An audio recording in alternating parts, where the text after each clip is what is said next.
სამხატვრო აკადემიის სტუდენტთა და ლექტორთა ჯგუფი კი პარიზში გრან პალეს გამოფენისთვის ემზადება მასშტაბურ ექსპოზიციაზე, სადაც საკუთარ შემოქმედებას 40-მდე სხვადასხვა ქვეყნის მხატვრები წარმოადგენენ. ქართველი ხელოვანები ღვინის თემატიკაზე შექმნილ ნამუშევრებს გამოფენენ. ქართველი ავტორები საფრანგეთის დედაქალაქში კულტურის სამინისტროს მხარდაჭერით მიემგზავრებიან. სალომე შანშიაშვილი გიამბობთ. პერსონაჟის იდეა ფაქტიურად ემბრიონიდან ვითარდებოდა, როგორც ელინისტური ხანის საქართველოში მემარნის ქვევრში დამარხვის ტრადიცია იქცა. თალიკო თოიძისთვის საფრანგეთში გამოფენაზე Revelations წარსადგენი ერთ-ერთი ნამუშევრის შთაგონების წყაროდ. პარიზის გრან პალეში მასშტაბურ ბიენალეზე სამხატვრო აკადემიის სტუდენტები ქართული ღვინის თემატიკაზე შექმნილ კერამიკულ ნამუშევრებს კულტურის სამინისტროს მხარდაჭერით გამოფენენ.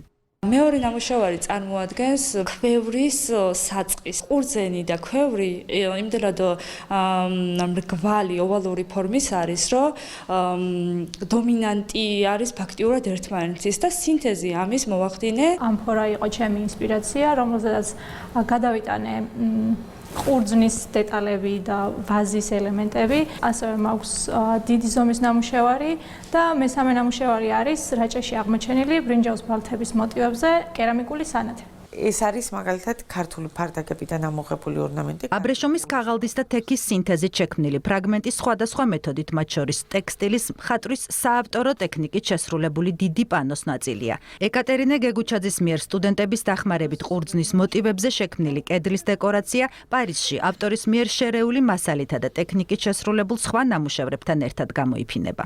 სულ გამოდის 3 პანო, რომელიც რამოდენიმე ნამუშევრისგან შედგება თითოეული და 8 ცალი იმიტაცია ჭურჭლის. ძალიან ბევრი რაღაც ისეთი ნოვატორული, ჩემი პირადი, საავტორო ტექნიკები მაქვს.